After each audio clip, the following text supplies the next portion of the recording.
Satu hanya PSHT. Satu PSHT ya. Ya.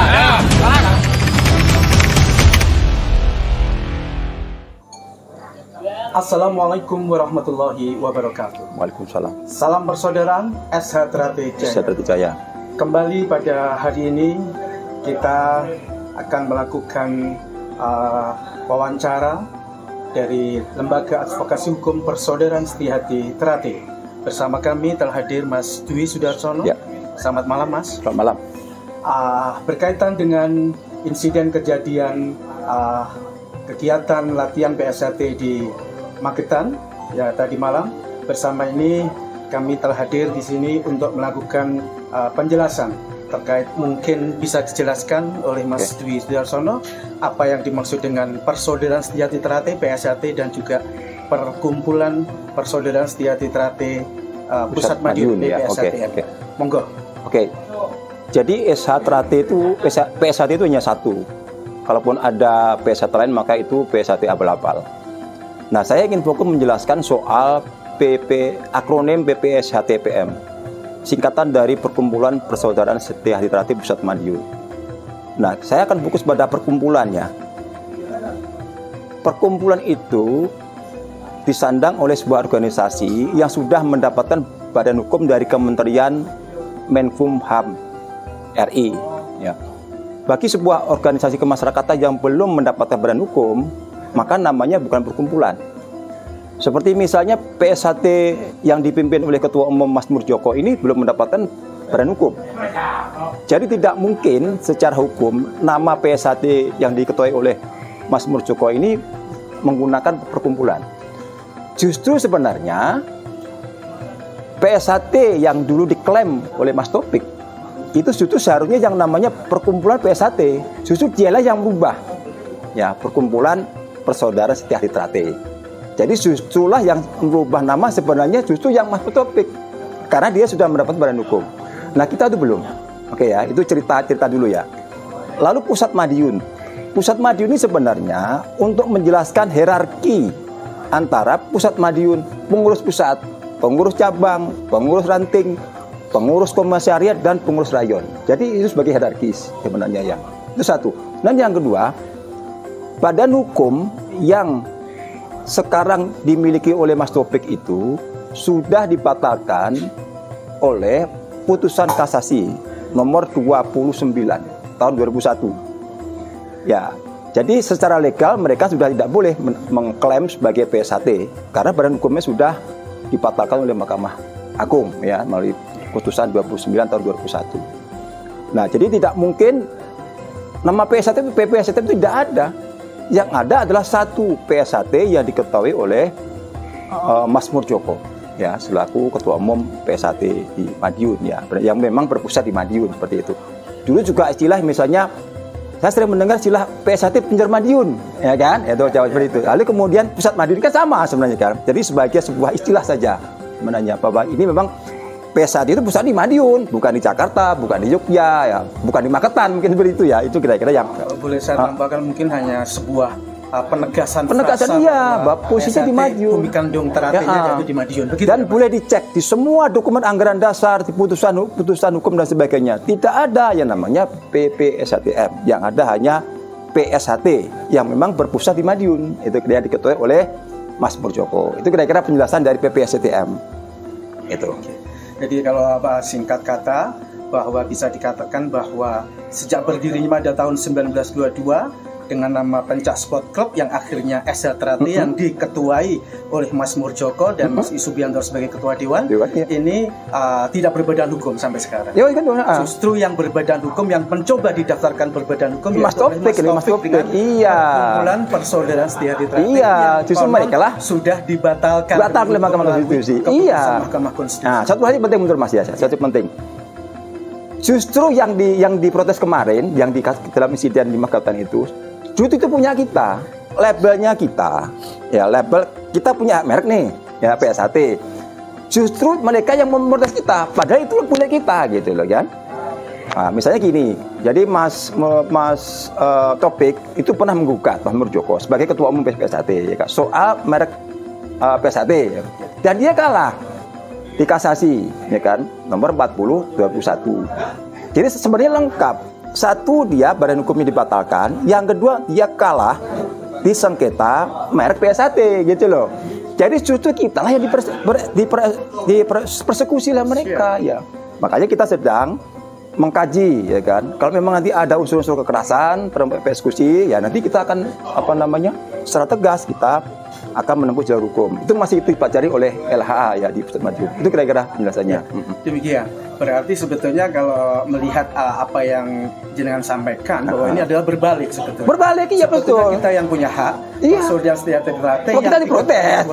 Bipres eksekusi, iya, hak gitu untuk loh. mereknya, iya, dan juga hak untuk namanya, iya. Ternyata juga malah dipersekusi. Betul, berbalik kayak keliru. Untuk itu mungkin ada upaya-upaya langkah hukum yang akan dilakukan oleh LHA per Saudara Setiati Trate, Mas, mungkin bisa dijelaskan.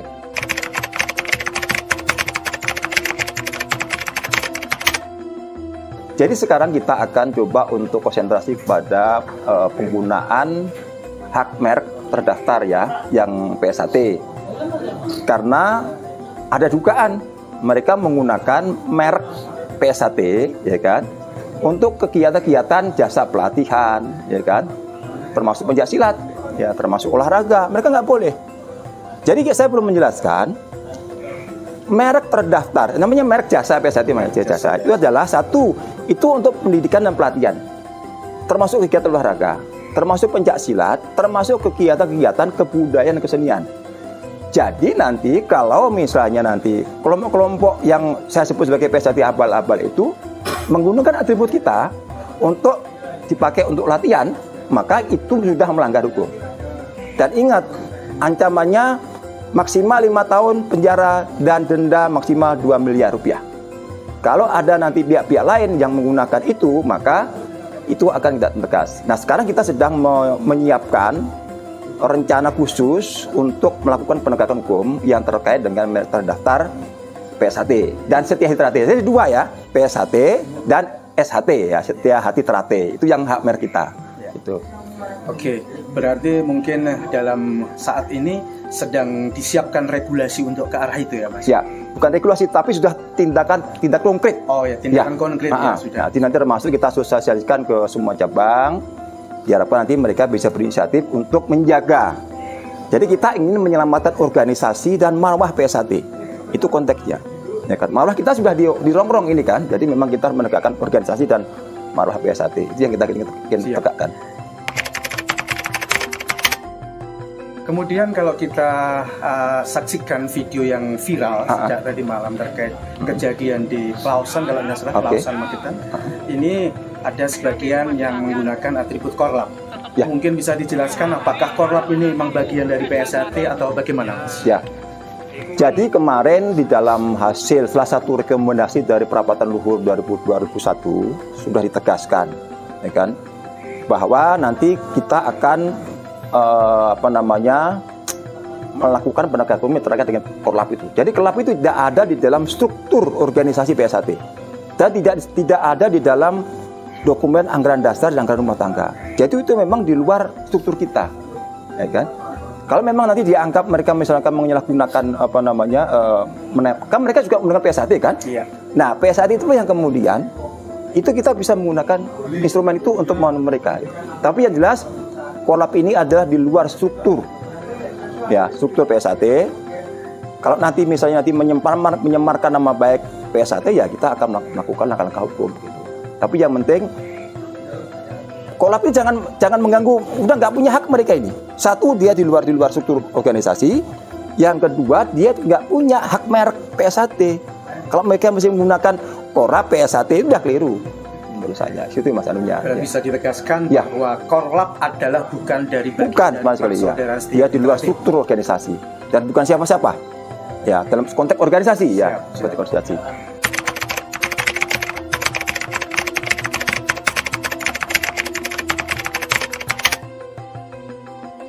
Kemudian belajar dari pengalaman kejadian di Klausan Magetan tadi malam, Mas.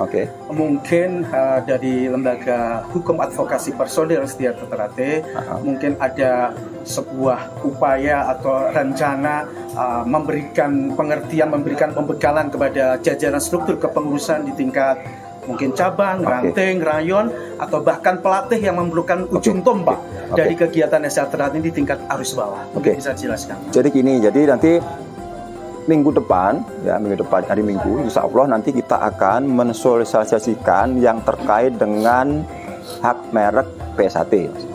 Jadi nanti kita akan membuat pertemuan secara virtual kepada semua cabang yang di Indonesia.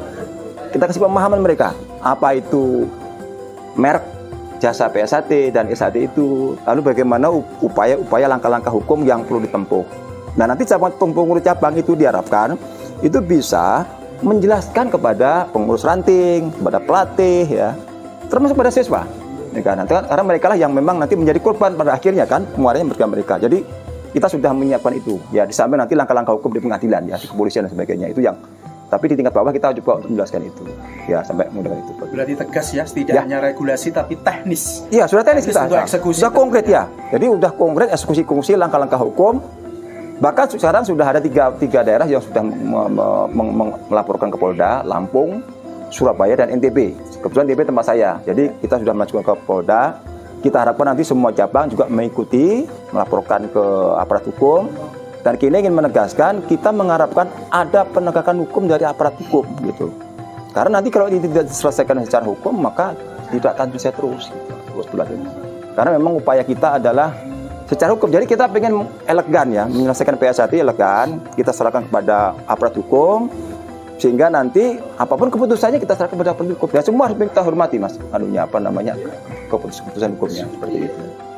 Demikian mungkin mas sekilas wawancara kami dengan salah satu anggota lembaga advokasi hukum persaudaraan SDA Teratai, di mana dapat kita simpulkan, monggo dulur-dulur kita sampaikan secara masif informasi wawancara ini kepada sedulur-sedulur dimanapun berada, sehingga save our brothers, kita selamatkan saudara-saudara kita dari informasi hoax. Bisa ditarik kesimpulan bahwa Setia Hati Teratai, persaudaraan Setia Hati Teratai adalah hanya satu. Ya. Sejak berdiri tahun 1922, nama Pencak Spotcode menjadi sekarang hanya satu, persaudaraan Setia Hati Teratai, atau selanjutnya disebut dengan Setia Hati Teratai. Demikian, sehingga kita sudah jelas apa yang dikatakan PPSHTM, bahwa itu adalah frasa penegasan bahwa Madiun adalah bumi kandung SH Teratai. Bumi pertiwinya PSHT. Nah, satu lagi mas. Siap. Jadi kita harapkan nanti silakan saudara-saudara yang sudah terlanjur ke PSHT abal-abal ya, silakan kami terima. Jadi kami buka pintu, mumpung masih ada waktu nih, ya kan? Mumpung masih ada waktu, silakan kembali ke kita dan kita akan buka pintu. Mereka adalah saudara kita. Bagi yang tidak mau, tegas yang akan mengeksekusi itu. Gitu kira-kira ya. Kembali Setia Hati Teratai hanya satu. Mari dulur-dulur yang masih ada di sana, monggo masuk kembali kepada kesatuan persaudaraan Setia Hati Teratai. Demikian sedulur-sedulur semua hasil wawancara kami dengan salah satu anggota Lembaga Advokasi Hukum Persaudaraan Setia Hati Teratai, Mas Dwi Sudarsono. Kembali saya ingatkan, mari kembali kepada salah satu kesepakatan kita, yaitu hanya ada satu PSHT, yaitu Persaudaraan Setia Hati Teratai atau Setia Hati Teratai. Kita tinggalkan PPSHTM yang selama ini menjadi viral di masyarakat, bahwa PPSHTM itu adalah tidak ada. Yang ada hanya PSHT atau Setia Hati Teratai, yang lain itu adalah abal-abal. Demikian, Assalamualaikum warahmatullahi wabarakatuh.